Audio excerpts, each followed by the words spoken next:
Mari Bapak Ibu kita awali pertemuan kita, ibadat kita pada malam hari ini dengan tanda kemenangan. Dalam nama Bapa dan Putra dan Roh Kudus. Amin. Kasih karunia, rahmat dan damai sejahtera dari Allah Bapa dan Putra dalam persekutuan dengan Roh Kudus senantiasa beserta kita. Sekarang dan selama-lamanya. Saya dapat sampaikan untuk saya ringkas, tidak secara tekstual, tapi minimal menjadi gambaran yang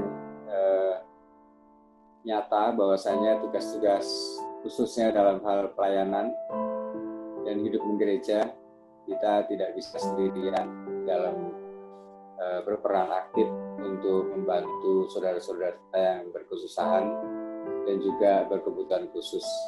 Disinilah letak daripada nilai-nilai solidaritas yang harus kita tanamkan dalam diri kita agar kepedulian itu tidak mudah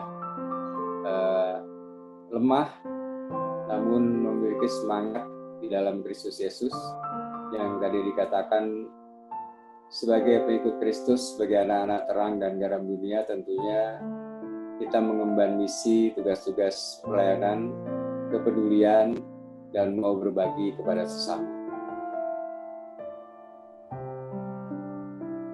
Kemudian sesudah lewat beberapa hari, waktu Yesus datang lagi ke Kapernaum, tersiarlah kabar bahwa ia ada di rumah. Maka datanglah orang-orang berkerumun sehingga tidak ada lagi tempat, bahkan di muka pintu pun tidak. Sementara ia memberikan firman kepada mereka. Ada orang-orang yang datang membawa kepadanya seorang lumpuh digotong oleh 4 orang. Tetapi mereka tidak dapat membawanya kepadanya karena orang banyak itu. Lalu mereka membuka atap yang di atasnya. Sesudah terbuka, mereka menurunkan tilam tempat orang lumpuh itu.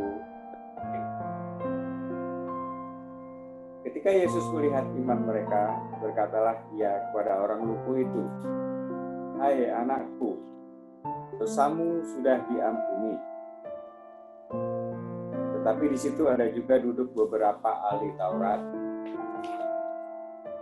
Mereka berpikir dalam hatinya, "Mengapa orang ini berkata begitu? Ia menghujat Allah. Siapa yang dapat mengampuni dosa selain daripada Allah sendiri?" Tetapi Yesus segera mengetahui dalam hatinya bahwa mereka berpikir demikian. Lalu ia berkata kepada mereka, "Mengapa kamu berpikir begitu dalam hatimu?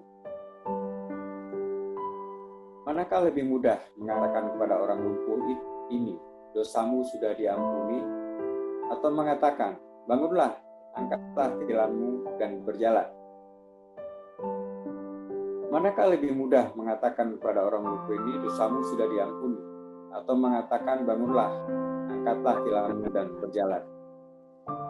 Tapi sudah kamu tahu bahwa di dunia ini anak manusia berkuasa mengampuni dosa." Berkatalah ia kepada orang lumpuh itu, "Kepadamu kukatakan, bangunlah, angkatlah tempat tidurmu, dan pulanglah ke rumahmu." Dan orang itu pun bangun, segera mengangkat tempat tidurnya, dan pergi keluar di hadapan orang-orang itu. Sehingga mereka semua takjub lalu memuliakan Allah, katanya, "Yang begini belum pernah kita lihat." Demikianlah Injil Kristus. Terpujilah Kristus. Sangat rentan sekali dengan wabah COVID-19 ini. Jadi tadi Pak Drianus juga sebelum kita mulai sudah mendapat informasi bahwasanya yang terpapar COVID-19 bertambah, tapi ada perimbangan, yang sembuh pun bertambah. Tapi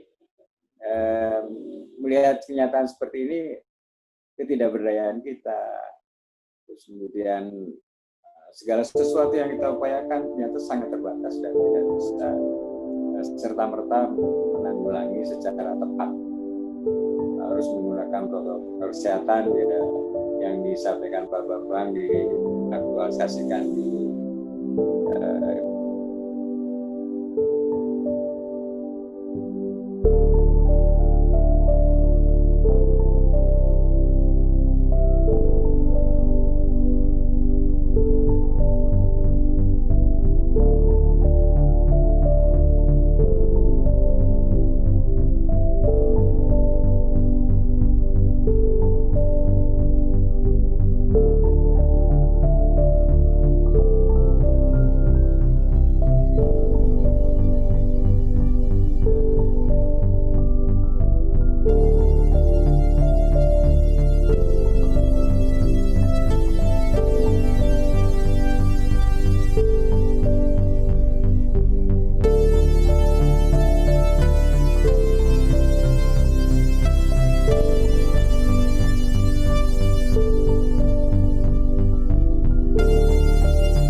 kemarin udah diajarkan bagaimana kita berbela rasa atau bagaimana cara kita mengungkapkan keadilan. Sekarang maka saatnya untuk kita lebih peka terhadap sekeliling kita. Nah, bagi paroki yang sudah mapan, bagi paroki yang secara prasarannya sudah siap, mungkin juga sama tadi orang sakit itu dengan ambulan. Tapi yang tidak punya sarana dengan tandu, sama dengan yang dilakukan di paroki Ciledug, kami pun harus mungkin dalam cerita itu dengan cerita Lepsewing kami pun hanya menggunakan tandu agar bisa menghadirkan Yesus. Tetapi toh Yesus sampai, Yesus kita bisa hadirkan, itu sebuah kebahagiaan